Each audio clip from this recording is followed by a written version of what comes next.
Hello and welcome to another cloudy day in Thailand, and I have yet another little project that popped up that I want to bring you in on.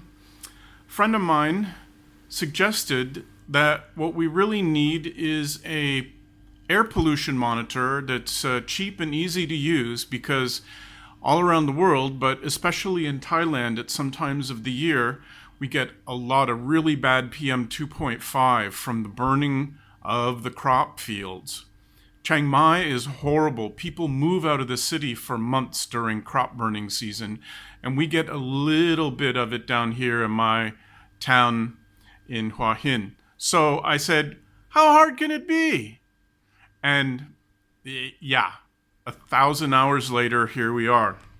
So some of you may remember my exploits with the Atmel C21 microcontroller from the DC-VCCB board, and its software development platform is garbage. The chip itself seems okay, but you just can't frickin' get anything done properly with it. I fought this chip, and I fought it, and I fought it. So I said, screw it. I need another chip that does analog input and output, can flash some LEDs, and has Wi-Fi built in, because I want to connect to the user's Wi-Fi and show them on a web page on their home browser what the readings are, and then also upload that data to a server somewhere so they can see how it compares to other places around the world. Like if I make and give away 3 units, then I get a global perspective of pollution. So I did some reading and I found this guy, the ESP32 platform. This is the big brother, focus you fact. This is the big brother to the ESP8266 that is built into nearly every Internet of Things device on the planet, including all of my LEDs, LED bulbs, right? So I said, good. It's got flash memory built in. It's got analog and digital I/O. It's got Wi-Fi. It's got Bluetooth if I wanted to use that someday. It's got timers. It's got pretty much everything you could want. And it comes in this cute little module. All you do is you blast that image onto your circuit board, solder that puppy down. You've got pretty much a fully working microcontroller. And so I did. And we come to this design. And no sooner had I uploaded it to JLC PCB in China, and I realized I had a fatal flaw with the way I was doing the power buses. So version 1.0, garbage. Leads to version 1.1. Oh, also, this one hit right in the middle of all the super double bad stuff that's going on right now. They halted the factory, and then a few weeks later, they started the factory up again, but my order was held because I also asked for the solder mask to help me airflow solder this. And they said, we don't know when our solder mask stencils will start working again. So I said, okay, cancel the solder mask, just send me the board. They sent me the board, and it's garbage. Version 1.1, I have fixed the power issues, only to realize that there were a significant number of other problems on the board, including I'm using that damn little USB chip, which I hate. And then I came up with several other improvements and wiring improvements. This one came back a little faster from the factory, not used. And here we come to version 1.2. And look, no more USB chip. And you know why? Because I'm directly programming it with the FTDI software flash board. Because the user doesn't ever have to talk to USB. It only wants to get power from USB to charge the battery. And I've got a Lipo battery charging system built into this thing too. So I'm going to do a one-time flash right there with that little connector, and everything else is ready to go.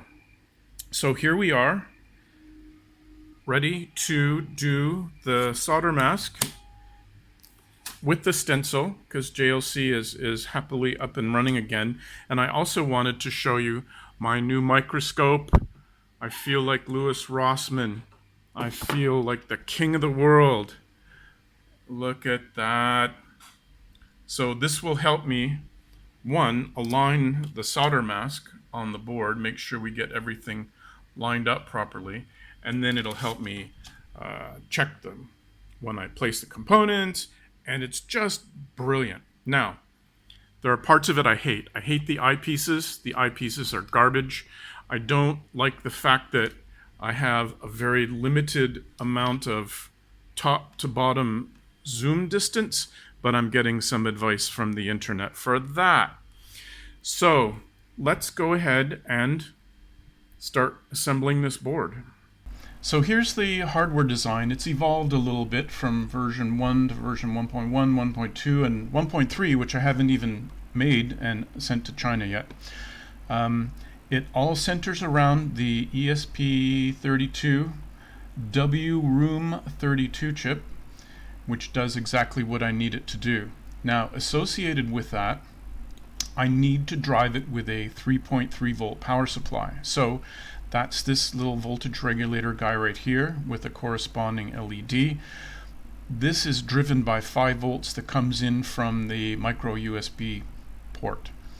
I am not getting any data whatsoever from USB, only power, because I abandoned the use of that little nightmare of a USB chip, and it actually needlessly adds expense to the board to have that chip on it when I'm not going to use it after debugging and flashing the code. Now, the other thing this has is the ability to run off a battery.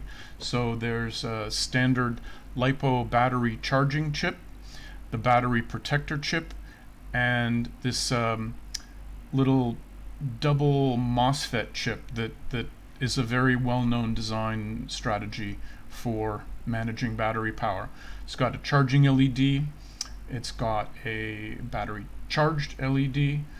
Over here, I need to come up with an independent 5 volt source for the PM2.5 sensor, which has to produce 5 volts even when the USB is not plugged in, therefore running off a battery. So this is a boost converter with a big coil and a Schottky diode that gives me my 5 volts. Now the battery plugs in here and it does the battery business here. This part on the side is where the this is where the Sharp PM2.5 sensor attaches to.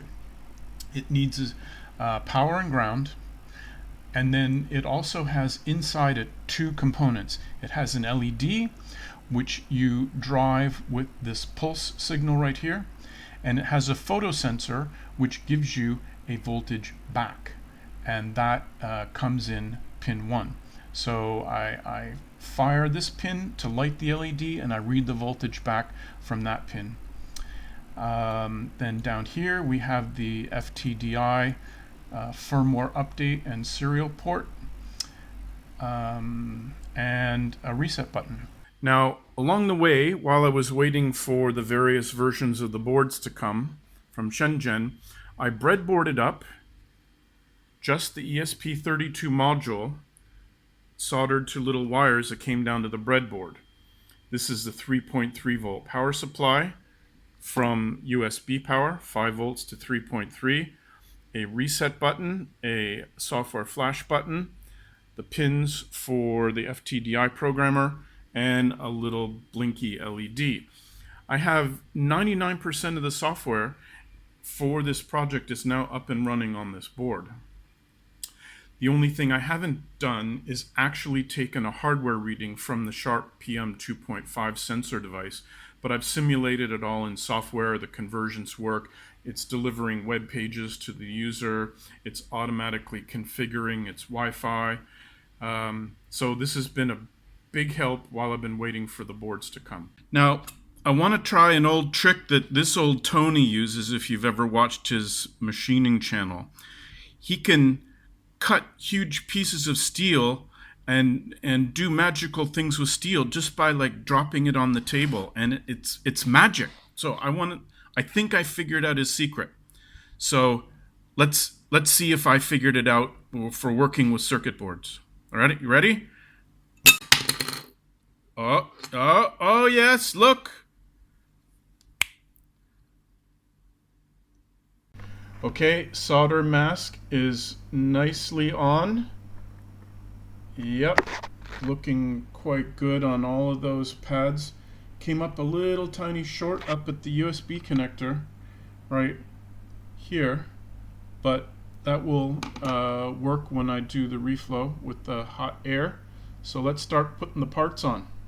Okay, I've got all the parts placed by hand, and the solder paste is starting to dry out, so I really need to get the hot air gun on this and get her done. All the pads are lining up on the ESP32, which is nice because that could be a nightmare if they get out of alignment. So let's take a crack at that. Well, that worked pretty well. All the pins on the ESP32 worked except for this one. I think it's a cold joint back here because that's connected to the ground plane and it's sucking away a lot of the heat. Everything else snapped into place nicely. These LEDs. I do have a couple of solder bridges on the very small chips. I have a bridge there, that one, and that one, but I'll touch those up with the soldering pencil. The USB came out pretty well. Normally that's a nightmare to get those little micro pins, but let's touch it up and see if it works. Here's the moment of truth, plugging in the board for the first time.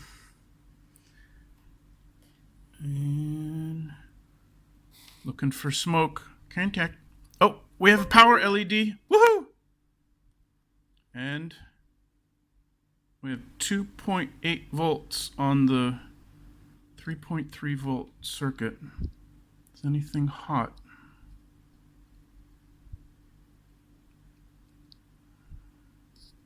Nothing's hot. Okay, I unplugged it and plugged it back in, and we're at 3.3. I don't know what happened. Maybe the ESP32 initialized itself the first time it was powered up, but that's a good sign. And my USB current meter is showing it's reading, it's taking about 80 milliamps right now. Let's open up Arduino and see what's coming down the serial port. Okay, we're getting stuff coming down the serial port. That's good. It means the ESP32 is powered up, but you see this brownout trigger was detected. This means that the FTDI board is not supplying enough power for the board to happily boot up and then sit idle, and it's just constantly rebooting itself because it's trying to run its Wi-Fi scan is the first thing it does in a factory chip, and you know, running the Wi-Fi uses a lot of current, so I'm just not providing it enough power. So let me plug in the USB and see if that helps. Okay, now I'm plugging in the USB cable. Oh, we got good power, LED, and 3.1 coming into the ESP through the regulated USB power. The FTDI board is not plugged in. So that's good. Still nothing's blowing up. Nothing's hot.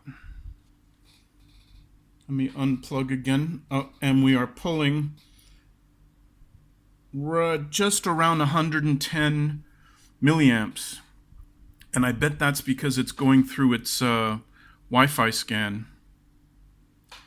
Let me plug the FTDI in and see what we're getting on the serial port.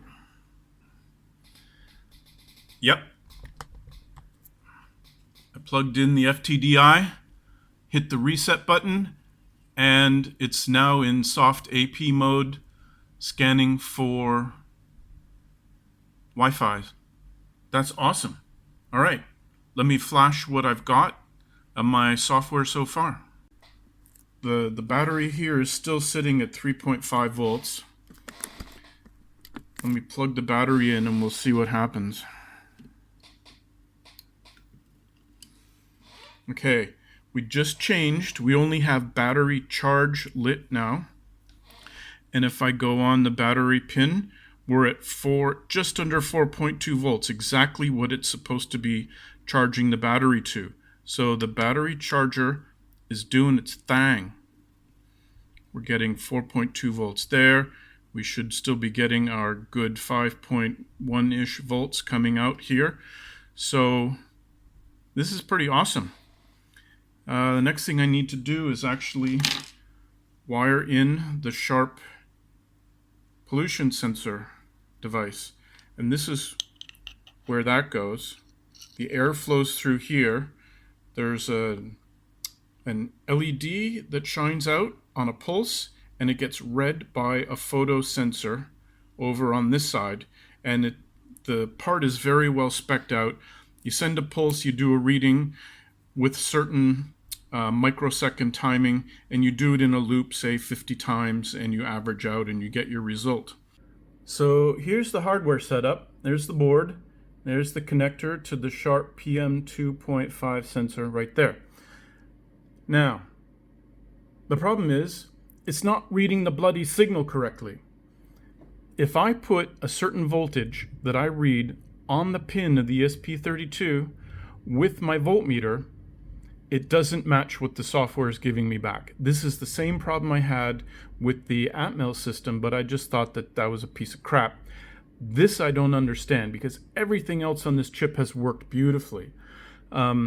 Now, is it really wrong? No, but it's a significant 10-ish% wrong, which completely invalidates the values that are coming from this sensor, because of the fine nature of the curve of PM2.5 values to voltage is so small that a little percentage of difference means the air is okay or the air is really bad.